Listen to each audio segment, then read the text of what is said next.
너희에게 평강이 있을지어다. 아멘. 어제 나오지 못하시고 오늘 나오신 분은 아유 저게 뭘까 싶으시죠? 예수님이 부활하시고 난 다음에 그의 교회에게 하셨던 첫 설교 말씀입니다. 이 복잡하고 어지러운 시대에 이 성경이 말씀대로 저희와 저희 가정에서 이루어지기를 예수님 이름으로 기도합니다. 아멘. 저희가 좋아하는 예수님의 모습은 참 다양하고 많습니다. 그 중에 예수님의 모습의 또 다른 한 모습은 예수님이 이 땅에 계실 때 어떤 분이셨다? 행복한 분이셨다라고 하는 거예요. 미래의 행복을 위해서 오늘 무지막지한 고통과 아픔을 이겨내시는 분만이 아니라 그날 어렵고 힘든 삶이 있었지만 그걸 극복해내는 행복의 방법을 알고 계셨고 행복하게 사셨다는 거예요. 정말 우리가 예수님의 모습을 닮으려면, 정말 우리가 행복하고 싶으면 이런 예수님이 어떻게 행복하셨을까? 행복하셨다 그 사실 자체보다 그 어렵고 힘든 삶을 사시면서도 어떻게 행복하셨을까? 그 방법을 배우는 것이 오늘 안식일에 하나님의 뜻으로 알고 함께 말씀을 펴보도록 그렇게 하겠습니다. 예수님은 이 땅에 계실 때 행복하셨다. 예수님께서 어제 행복할 수 있었던 첫 번째 방법은 뭘 택하셨다? 산을 택하셨다라고 함께 말씀을 들었습니다. 그 산은 성전도 의미했고 하나님과 함께 교통하는 나만의 장소를 의미하고 있었다라고 하는 이 다중적인 의미를 함께 말씀을 나눴습니다. 오늘 두 번째 예수님이 행복할 수 있는 방법 뭐다? 우리 바다 사람들에게 말씀을 전합니다. 예수님이 행복할 수 있었던 두 번째 방법은 바다였습니다. 무슨 뜻일까요? 부산에 살면 다 행복합니까? 지난 일주일 동안에 바다 갔다 오셨어요? 부산 계시는 분들이 바다 가기 더 쉽지 않으시죠? 전 어제 목요일 날 저희 가족들하고 약속이 있어서 목요일 날 왔는데 오자마자 바다를 먼저 갔습니다. 왜냐하면 제가 좀 산에서 살고 있기 때문에. 예수님은 바다를 택하셨어요. 왜 예수님이 바다를 택했을까? 바다를 택했다는 이유가 도대체 뭘까? 왜 산이 고향이셨던, 산을 좋아하셨던 예수님이 바다로 가셨을까 하는 거예요. 예수님의 고향은 전부 산이에요. 광야거나. 그런데 그 익숙한 삶의 터전을 떠나서 예수님이 왜 부산으로 가셨을까 하는 거예요. 산 사람 예수님에게 바다의 의미가 뭐였을까? 첫 번째 의미는 예수님에게 바다는 어색하고 불편한 다른 것이고 한계였습니다. 이 부산 사시는 분들에게는 부산 바람이 별거 아니시겠지만 저는 어제 이 태종대 갔다가 덥긴 덥고 바람은 바람대로 불고 저는 강원도에서 와가지고 옷을 두꺼운 걸 입고 왔거든요. 벗었더니 바람이 벌써 춥고 입었더니 덥고 지금 날씨가 이게 예수님에게 바다는 나와 다른 거였어요. 한계였습니다. 사람들이 이런 걸 불편해합니다. 교회에 와서 앉아있지만 고향이 다르다, 언어가 다르다, 때로는 배운 정도가 다르다, 때로는 사는 아파트가 평수가 다르다는 이유로 밥도 따로 먹는 시대예요. 근데 왜 예수님이 바다로 가셨을까? 여러분 이게 혹시 뭔지 보신 적 있으십니까? 이게 한국에서는 좀 보기가 드뭅니다. 호주나 이게 미국 같이 이렇게 큰 땅이 넓은 나라에 가면 대학교가 우리처럼 이렇게 울타리 딱 쳐놓고 여기는 부산대학교입니다 이렇게 하지 않고 이게 대학이 발전하고 도시가 발전하면서 대학하고 도시가 막 섞여 있어요. 가다 보면 아파트고 가다 보면 학생 이렇게 식당이고 뭐 이런 경우가 많습니다. 그러다 보니까 외진 곳에 가면 이렇게 이제 운동하다가 뭐 문제가 생기거나 혹은 우리 여학생들이 밤에 어떤 어려운 일을 당할 경우를 대비해서 저런 게 다 기둥이 서 있어요. 저게 이제 이멀전시 콜이라고 응급 이렇게 벨. 무슨 문제 생기면 저기 아래 요만한 버튼을 딱 누르면 위에 있는 이게 웽 소리가 나면서 경찰이 바로 출동을 해서 와서 도와줍니다. 우리나라에도 저런 게 좀 많으면 좋겠어요. 요즘에 이제 저희도 이제 산에 보니까 저게 몇 개 보이더라고요. 이렇게 보면 참 좋은 건데, 기능도 좋은 건데, 제가 똑같은 거를 반대편 180도 저쪽 편에서 이쪽을 보고 사진을 다시 찍었습니다. 이 사진입니다. 뭔가 좀 문제가 있어 보이십니까? 이렇게 보면 참 좋은 거예요. 그런데 저걸 반대편에서 보면 제가 하고는 한참 생각을 했습니다. 왜 그럴까요? 힌트는 저 건물입니다. 저 건물을 좀 크게 보겠습니다. 그래도 해상도가 떨어져서 글자가 답인데 두 줄의 위에 글은 사람 이름이에요. 그리고 밑에 글은 메모리얼 채플이라고 되어 있어요. 번역을 하면 누군가를 기념하는 교회라는 뜻이에요. 이게 이제 미국의 한 우리로 말하면 도립대학, 주립대학인데 저 사람이 돈을 많이 내가지고 저 사람을 기념하는 교회가 대학 캠퍼스 안에 서 있어요.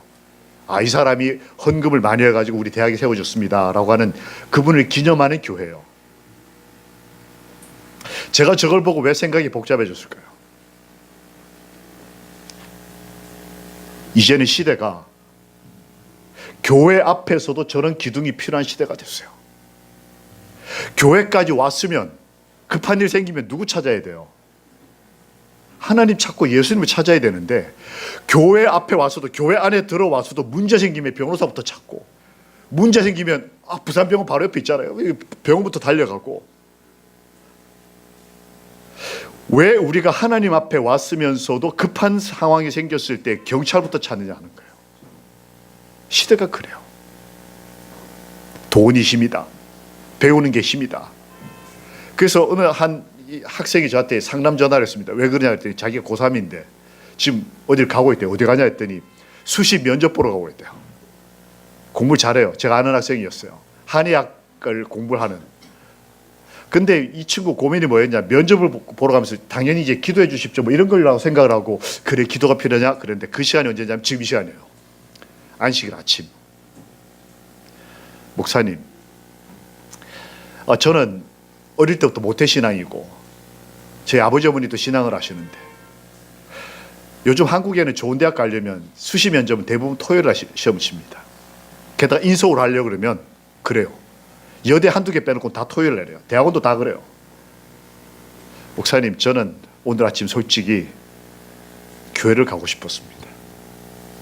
근데 아버지가 한 번 눈 딱 감고 면접 보고 나중에 교단에 큰일을 해라. 지금 면접 보러 대학을 가면서 울면서 전화를 했어요. 목사님, 제가 어떻게 하면 좋겠습니까? 같이 울었어요. 제가 어떤 말을 할 수가 없는 거예요. 이 말을 해도 아버지 어머니 정죄하는 게 되고, 저 말을 하면 아이를 망가뜨리는 거고, 제가 말을 못했어요. 이 시대는 병원교회를 다니고 있지만 아프면 병원부터 가고, 우리 생각은 어떻습니까? 예수께서 바닷가에 서셨으나 제자들이 예수이신 줄 알지 못하는지라. 이거는 지금 예수님이 제자들 부르려고 만난 성경절이 아니고 예수님하고 제자들이 3년 반을 함께 신앙생활, 예수님과 함께라면 우리로 말하면 한 30년쯤 신앙생활하고 난 다음에 예수님이 찾아왔을 때 예수님을 알아보지 못했어요. 신앙을 처음 하는 게 아니고 한참 한 사람들인데 예수님을 알아보지 못했습니다. 사실 예수님은 그런 제자들을 제자 삼으셨어요. 저 같으면 첫 제자를 뽑을 때, 내가 고향이 어딘데, 내가 출신 학교가 어딘데, 어느 병원 하면 예를 들면 고려대 라인, 어느 병원 하면 서울대 라인. 저 같으면 그럴 것 같은데 예수님은 산 사람 출신, 고향이 산이셨는데 첫 제자를 바다에 오셔서 고향이 바다인 자기하고 전혀 다른 사람을 택하셨어요. 예수님이 5,000명을 먹이고 난 다음에 인기를 확, 그래서 대통령이 될 뻔했습니다. 사람들이 예수님 보고 우리 왕을 삼으면 좋겠다라고 해서 그들이 바닷가 근처에서 그 기적을 경험하고 난 다음에 시온산 예루살렘으로 진군하려고 할 때 예수님 그걸 다 흩으셨어요. 그리고는 바다를 건너가셨습니다. 저 같으면 산으로 갈 것 같은데. 지금 제가 생각하면 예수님이 배 위에서 설교하셨다, 뭐 그러니 하겠지 않겠습니까? 근데 여러분, 지금처럼 대형 배가 있는 것도 아니고 조그마한 나룻배에서 예수님이 중심 잡아가면서, 그것도 바다 사람도 아닌 산 출신이 그 어색한 배 위에 서서 이렇게 흔들리는 배 위에서 설교한다, 이거 생각해 보면 상당히 어려운. 게다가 산에서 뭐 하셨어요? 배 위에서 뭐 하셨어요? 주무셨다. 저 같으면 나 편한 가수에서 좀 재워달라고 하다못해 나는 그냥 땅바닥에 이불 깔고 자더라도 이 배는 아니다, 이거는. 근데 예수님은 배에서 주무시기까지 하셨어요. 나하고 이렇게 다른데, 먹는 거 입는 거 뭐 다 다른데, 참 예수님 참. 게다가 그 바다가 폭풍이 불 때 예수님은 그 바다 속으로 들어가셨다. 왜 그러셨을까요? 그 바다에 누가 있었을까요? 요즘 교육은 이렇게 가르칩니다. 그거는 틀린 게 아니고 다른 거야. 맞죠, 그죠? 나하고 다른 거는 그 사람이 틀렸다가 아니고 다른 거야, 이렇게 가르칩니다. 그런데 예수님은 이 두 개 다를 오케이 하셨어요. 다른 것도 오케이, 틀린 것도 오케이. 이건 죄 자체를 받으셨다는 게 아니고 죄인을 받으셨다는 뜻이었어요. 예수님하고 전혀 다른, 예수님하고 전혀 틀린 제자들, 저희들을 받아주시는 아버지. 일주일 동안 막 살다가 안식일, 이게 습관일 수도 있고, 부모님이 가자고 하니까 그럴 수도 있고, 내가 장로니까 그럴 수도 있고, 교회에 와 앉아있지만 마음은 전혀 예수님과 다를 수도 있어요. 그런데 예수님은 그래, 그것도 오케이. 참 고마우신 분이에요. 그 마음을 성경은 이렇게 기록했습니다.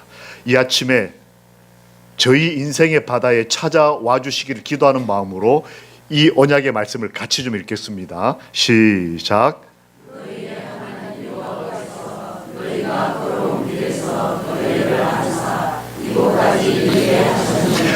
저는 이 말씀 읽고 얼마나 기뻤는지 모릅니다. 왜냐하면 내가 길이라고 말씀하신 분이 오케이, 내가 길이니까 따라와. 어떤 희생을 치르더라도 너 뭐 박봉에 위생병원 근무하면서라도 위생병원이 자꾸 제가 그러네요. 삼육병원에 근무하고서라도 나를 따라와 라고 말씀하시는 경우도 있지만, 말씀에는 우리의 길로 찾아오셔서 거기를 내 길이라고 인정하시고 만드시는 하나님이시라는 거예요. 너희가 걸어온 길에서 우리를 안아주시는 분이라는 거예요. 난 이만큼 있는 사람이니까 너 이것도 먹지 말고 이것도 지키고 이렇게 하고 30년 하고 장로하고 그래서 이렇게 하고 이렇게 저렇게 하고 이렇게 해서 하늘에서 행복하게 해줄게. 그렇게 사는 저 같은 죄인도 있지만 우리 하나님은 저희의 인생으로 찾아오시고 그곳에서 저희를 안아주시고 이 거칠고 외롭고 힘든 땅에서 허우적거리고 있는 저 같은 죄인 목사를 안식하도록 안식일을 주시는 우리 아버지, 너희가 걸어온 길에서 너희를 안아주겠다, 이 말씀이 오늘 안식일에 저희 삶에서 이루어지기를 예수님의 이름으로 기도합니다. 아멘. 예수님이 바다를 넘어 가신다는 것은 그 바다에 누가 있기 때문이에요. 이 폭풍 치는 바다, 이 바다, 잔잔한 바다도 어색한데 폭풍 치는 바다를 예수님이 넘어가셨다. 이 불행한 양이 거기 있었어요. 사실 이 사건, 그 5천 명을 먹인 사건의 뒷부분이 이렇게 됐습니다. 왕을 선택하지 않고 예수님이 무리를 다 흩뜨고 난 다음에 따로 산에 올라가셨어요. 그 제자들은 바다로 보내시고. 이게 원래 모습이에요. 예수님은 산이 좋으셨고 산이 고향이니까 산으로 올라가셨는데 덜컥 올라가서 기도하다 보니까 바다로 갔던, 자기 집으로 갔던 제자들이 바다에서 뭘 만난 겁니까? 태풍을 만난 거예요. 이걸 산에서 보셨던 예수님이 그 다음 성경절이 이렇게 돼 있어요. 예수께서 바다 위로 걸어서 제자들에게 오시니. 저는 예수님이 바다 위를 걸었다, 이게 대단한 일인 줄 알았어요. 멋있다. 근데 삶을 살아가다 보니까 그 말보다 바다 위를 걸어서 남한테 가는 거 저한테 무슨 상관이 있겠어요? 예수님이 기적을 일으키고 창조했다는데 그게 전혀 나에게 느껴지지 않는다면 이게 무슨 필요가 있는 말씀이겠어요? 그런데 바다 위를 걸었든 바다 위를 수영을 하셨든 어쨌든 누구에게 오셨다? 나에게 오셨다. 예수께서 산에서 내려오셔서 태풍, 폭풍 치는 바다 위를 걸어서 그 위험 목숨을 바쳐 제자들에게 오셨다.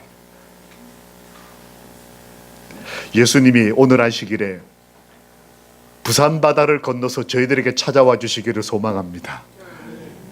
제자들에게 오셨다. 내 아이에게 오셨다. 내 남편의 마음에 예수님이 찾아오셨다.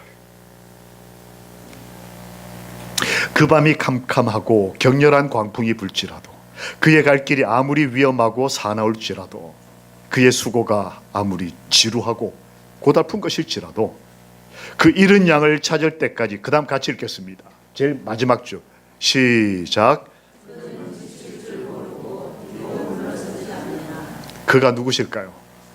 예수님이요. 예수님은 아무리 캄캄하고 광풍이 불고 위험하고 지루하고 고달프고 그럴지라도 그 잃은 양 한 마리를, 한 사람을 위해서라면 지칠 줄 모르고 뒤로 물러서지 않는다. 근데 여기에는 잃은 양이라고 되어 있는데 이렇게 살았던 걸 한 문장으로 이렇게 다르게 표현했습니다. 전력을 다 기울이신다. 그런데 전력을 다 기울이신다는 표현 앞에 뭐라고 표현을 했냐면, 잃은 양을 다른 말로 무슨 양? 불행한 양. 잃은 양 하면 꼭 천주교인일 것 같고, 잃은 양 하면 지금 교회 안 와 있고 저 밖에 있는 사람을 말하는 것 같지만, 그래도 포함이 되어 있지만 사실은 예수님이 원했던 더 큰 의미에서의 찾고 싶었던 전력을 다한 대상은 일주일 동안 행복한 게 하나도 없고, 교회 와서 앉아있어도 꾸벅꾸벅 졸고, 뭐가 좀 즐거울까 싶어서 어디 가서 고기나 좀 구워 먹어야, 아니면 어디가 막국수나 한 그릇 먹어야 이런 답답한 저 같은 죄인을 주님은 구하기 위해서 전심전력을 다. 주님이 바다를 건넌 이유는 잃은 양이 아니었어요. 거기 다 제자들이었어요. 교회 나오고 있던 여기 요 사람들이었어요. 그러나 어떤 사람? 행복하지 않은, 미래의 행복을 위해서 이루 사는 불행한 양을 위해서 주님은 전력을 다 기울이시는 분이셨다. 진짜 감사한 주님이세요. 오늘 저와 저희 가족을 위해서, 오늘 우리와 우리 가족을 위해서도 주님이 전력을 다해 주시기를 기도합니다. 산 사람 예수가 무슨 사람 되셨다? 폭풍 치는 바다를 건너서 바다 사람 되셨다. 그 이유는 그 바다에 내가 있기 때문이었어요. 예수님은 산이 좋고 예수님은 죄가 없는 하늘이 좋으셨지만, 이 죄 많은 이 땅까지 찾아와서 전심전력을 다하신 이유는 이곳에 나와 내 가족이 있기 때문이었다. 참 좋으신 주님, 이는 너희가 복을 유업으로 받기 위하여 부르심을 받았기 때문이다. 우리가 하나님께로부터 부르심을 받은 것은 뭘 받기 위해서요? 복. 이 복의 원어는 행복함이에요. 우리가 하나님께 받고 싶은 건 저 하늘나라에 갔는데 너무 불편하면 어떡하겠어요? 이 교회 와 있는데 이게 무슨 의미가 있겠어요? 우리가 예수 그리스도를 만나는 것은, 예수 그리스도로부터 부르심을 받은 것은 행복함을 받는데, 나만 행복한 게 아니고 그걸 뭐로 받았다? 유업이 뭐예요? 유업. 나만이 아니고 나와 내 목숨 받고도 아깝지 않은 내 새끼까지 하나님이 나를 부르신 것은 나와 내 후손을 행복하게 해주시기 위해서. 참 감사하신 분입니다. 산사람 예수에게 바다라는 게 또 다른 의미가 뭘까요? 이걸 이렇게 표현했습니다. 이거 어떻게 읽냐면 스티그마라고 읽어요. 영어로 하면 브랜드입니다. 예를 들면 이건 브랜드가 뭘까요? 보이시나요? 삼성이에요. 이거는 브랜드가 하나님이셔요. 그럴 때 브랜드라고 하는 게 원어로 스티그마인데 한국말로 어떻게 번역이 됐냐면 흔적이라는 단어로 번역이 됐습니다. 혹시 기억나십니까? 나 이제 건들지 마십시오. 나는 내 몸에 예수의 흔적을 가졌습니다. 사도 바울이 그 인생을 다 살고 난 다음에 내 몸에 예수의 흔적을 가졌다 할 때 그게 스티그마, 브랜드예요. 내가 이제 내 몸에 무슨 브랜드가 붙었다. 예수라는 브랜드가 붙었다. 스티커가, 이게 스티커 아시죠? 이렇게 상표 스티커, 이게 여기서 나온 말이에요. 나는 예수표다. 산 사람이 예수님에게 받아는 스티커, 브랜드였다는 거예요. 어떤 의미가 있을까? 예수님이 부활하시고 난 다음 제자들에게 왔을 때 제자들이 예수님 딱 보고 난 다음에 웰컴 하지 않고 귀신인 줄 알았어요. 예수님을 믿었지만 자기 앞에 직접 일어난 기적에 대해서는 금방 믿어지지 않고 죽었던 사람이 일어났으니까 도저히 믿겨지지 않아서 와, 귀신이다라고 외쳤을 때 예수님이 아니라니까, 나 살았다니까 라고 아무리 말을 해도 안 믿으니까 예수님이 오케이, 그럼 내가 증거를 보여줄게 하고 한 게 뭐였냐면 너희들 중에 뭐 먹을 거 있으면 좀 가져와라 이렇게 말씀하셨어요. 아, 제가 오늘 교회를 따고 왔는데 한 친구가 저한테 따고 오더니 만원경을 두고 저를 이렇게 쳐다보는 거예요. 저 어디 있습니까? 아, 저 2층에 앉아. 우리 조 목사님 둘째 아들. 저를 마음먹이게. 제가 그리웠더니 그 또 큰 아들, 아들만 둘인가요? 아, 그 참. 큰 아들이 저한테 따고더니 뭘 이렇게 하나 주는 겁니다. 이렇게 딱 받더니 귤 하나를 이렇게 줘요. 오, 제가 마음속에 야, 우리 집 애들은 귤 하나 제 것도 뺏어 먹는 상황인데 이 집은 귤을 주네. 이제 저는 조 목사님의 큰아들을 귤 하나로 기억을 하는 거예요. 예수님이 부활하시고 난 다음에 왔을 때 너희들 중에 먹을 거 하나 달라고 했더니 제자들 중에 한 명이 생선 한 토막을 가져왔습니다. 전 이거를 드시는 예수님의 모습이 너무너무 놀라웠어요. 왜냐하면 이거 뉴스타트가 아닌 거예요. 어떤 분이 말씀하신 대로 뉴스타트 안 하면 하나를 못 간다 이래서 제가 생각이 났어요.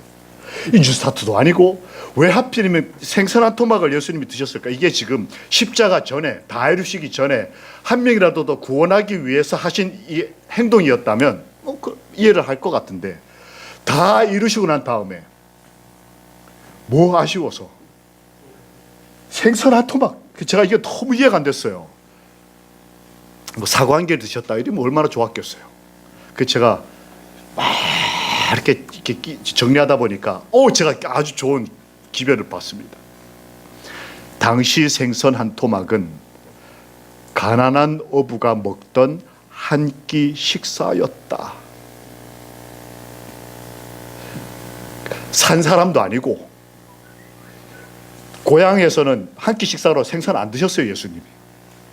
근데 바다 사람들을 위해서 걔네들이 먹는 음식을, 그것도 아주 가난한 한 사람이 한 끼로 먹던 아주 빈약한 누군가가 아마 한 끼로 먹으려 챙겨놨던 그거를 예수님이 드심으로 이게 무슨 의미가 있었느냐? 한 가난한 어부가 밥을 먹을 때마다 누가 살아나셨다? 예수님이 살아나셨다는 사실을 기억하도록. 만약 이게 서울로 따지면 워커힐 뷔페였다면 가보니까 한 30만 원쯤 되더라고요. 워커힐 호텔, 아니 여기 부산 호텔, 아니 저 부산 호텔이라는 게 있나요? 코모도 호텔 뷔페였다면 저 같은 사람은 돈 모아서 가야 돼요. 예수님 부활하는 기억하려면. 아, 이거 돈 모아가지고 예수님 부활했다, 그 식사하러 자 워커힐 가자, 가가지고 밥 먹으면서 예수님 부활하셨다 이랬을 거란 말이죠. 그런데 생선 한 토막은 한국말로 바꾸면 쌀밥 한 그릇인 거예요. 아니 보리밥 한 그릇? 누구나 먹는 음식 한 끼를 드셔주심으로 누구나 밥을 먹으면서 누굴 기억하도록 나의 주 하나님은 살아나셨다. 이걸 위해서라면 내가 먹던 음식이 아닌 음식이라도 어부들의 음식 한 끼를 기꺼이 드셔주시는 우리 아버지, 진짜 멋진 분이에요.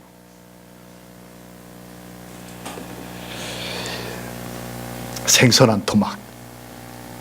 그렇다고 제가 생선 드세요 뭐 이건 아닙니다. 그러니까 드시고 또 뉴스타 타시면 뉴스타 타시고.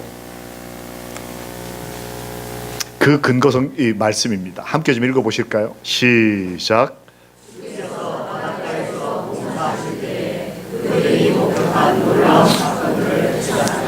그들이 누구냐면 제자들이에요. 회상했다 기억하고, 이 사람들이 바닷가에서 지금 밤새 물고기 잡으면서 그 돈만 번 게 아니고 예수님에 대해서 얘기하고 기억하고 브랜드화했다는 거예요.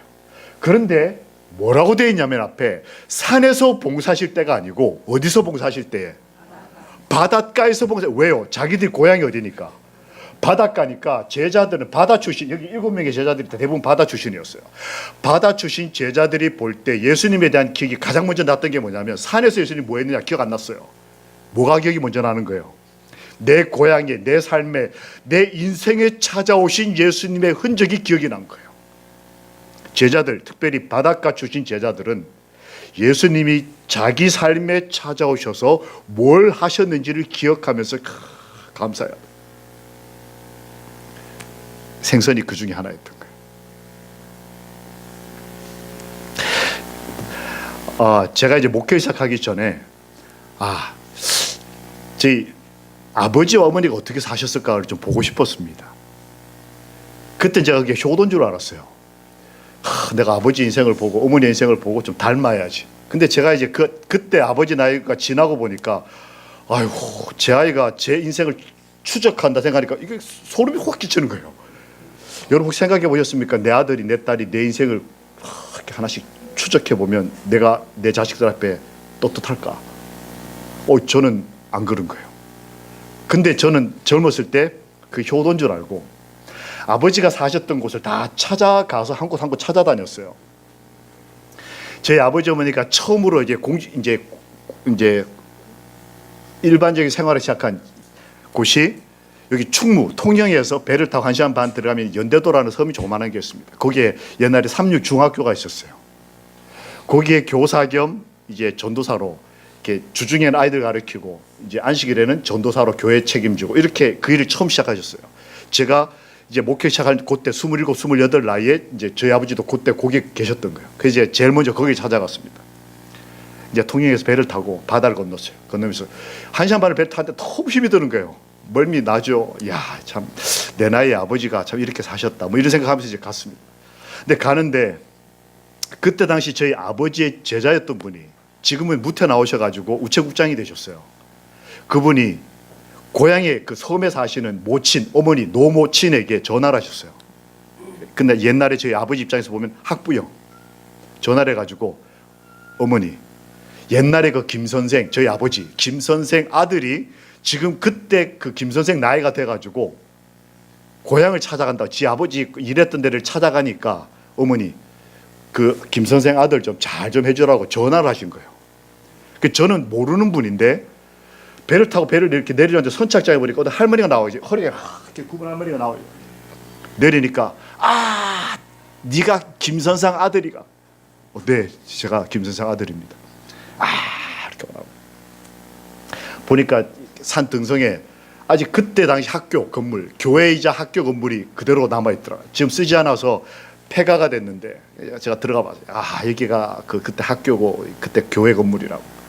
이렇게 봐서 이렇게 창문이 이렇게 하나 있는데 보니까 저쪽 반대편은 이쪽 섬 쪽 육지 쪽 말고 반대편 망망대해요. 야, 20대 젊은이가 여기 와서 도대체 뭔 생각하며 살았을까?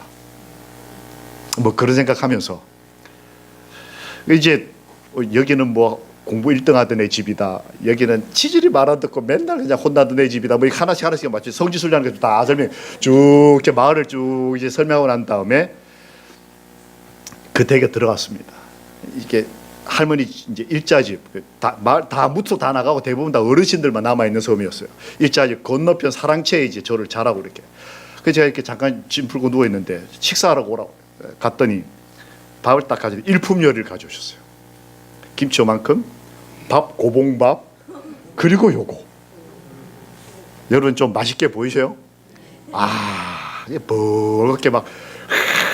근데 문제가 하나 있었어요. 제가 채식을 하고 있었어요. 어릴 때부터 부모님이 목적이 있어가지고 어릴 때부터 저를 채식으로 키우셨어요. 한 번도 저걸 먹어본 적이 없었어요. 근데 이제 목회를 2달 후에 나가야 되는데 이분이 딱 가지고 왔는데 저거를 이렇게 대접에다 이만큼 담아 오신 거예요. 그런 제 앞에 이 구순이 다 되신 할머니가 무릎을 딱 꿇고는 어서 먹어, 어서 먹어 이렇게 저를 많이 쳐다보시는 거예요. 이게 뭐 반찬이 한 60접 이렇게 된다면 요렇게 피해서 먹을 텐데 밥은 또 고봉밥이에요. 이걸 먹어야 될까요? 말아야 될까요? 먹어야 되게. 야, 이거 이렇게 실감 나는 표현이. 혹시 이거 안 먹어도 된다. 뭔 소리가 이거 꼭 먹어라. 하자마자 손들라고 다니는데 바로 손들. 당연히 먹어야 되지 않겠습니까? 근데 참 제 마음 속에 부담이 되는 거예요. 솔직한 그때 표현으로 더럽혀지는 것 같은 거예요. 저 이거 고기 먹으면 죄다 이 얘기 하려고 하는 게 아니고 무슨 뜻인지 아시겠죠, 그죠? 한 번도 먹어본 적이 없는데 계속 채식만 하고 그랬는데 이걸 목회 앞두고 그걸 목회를 나가야 되는데 이걸 앞두고 지금 제가 바들바들 떨면서 하나님 어떡할까요? 어떡할까요? 할머니는 먹어.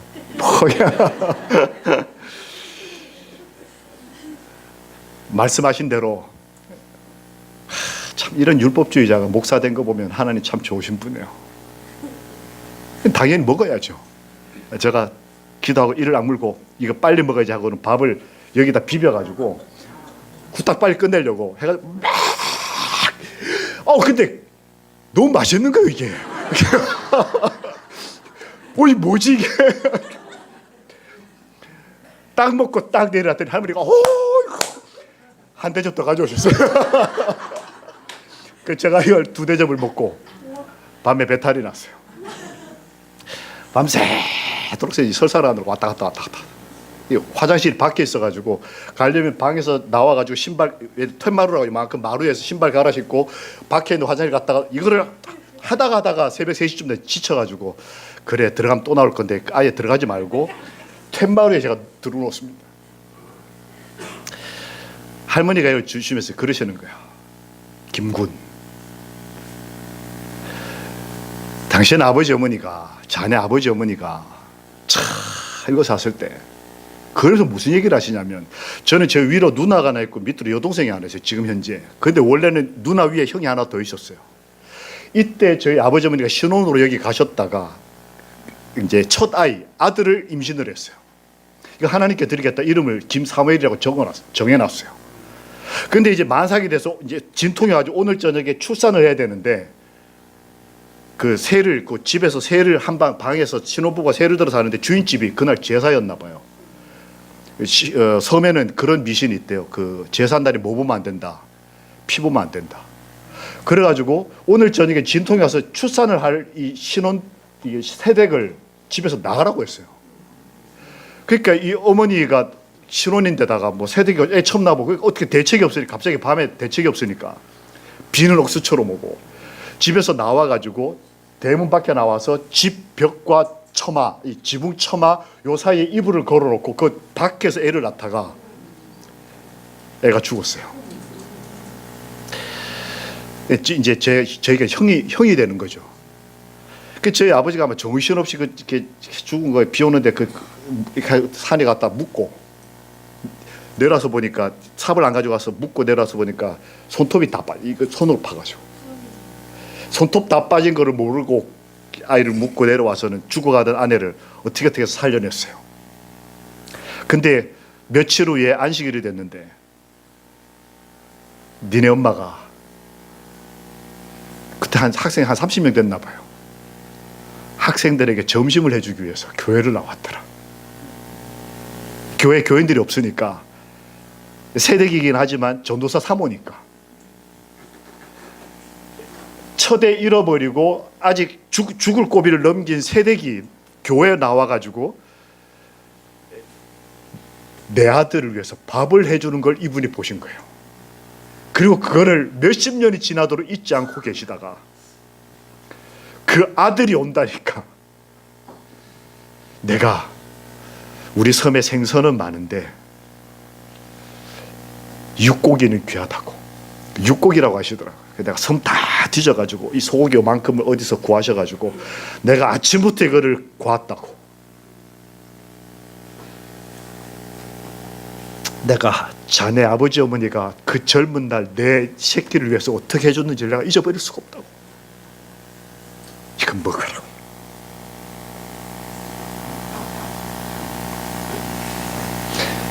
아버지 어머니 여러분, 내가 지금 어떻게 사는 것, 이것이 결국 내 새끼들에게 돌아간다는 거예요.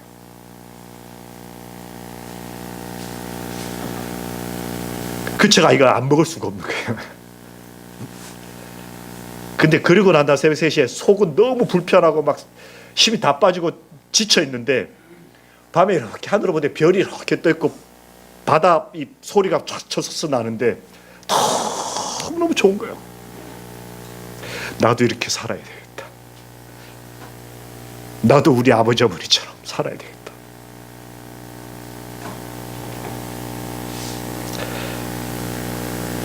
지금 저희가 살아가는 것은 우리 자식들에게 흔적이 되는 거예요.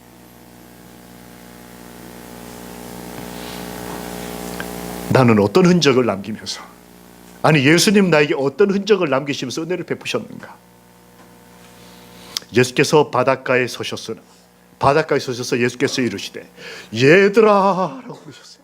자기를 알아보지도 못하는, 이렇게 모여서 예배를 드리지만 예수님 없는 것처럼 사는 저 같은 죄인들에게도 주님은 얘들아, 마치 부모님이 자식 부르듯이 얘들아.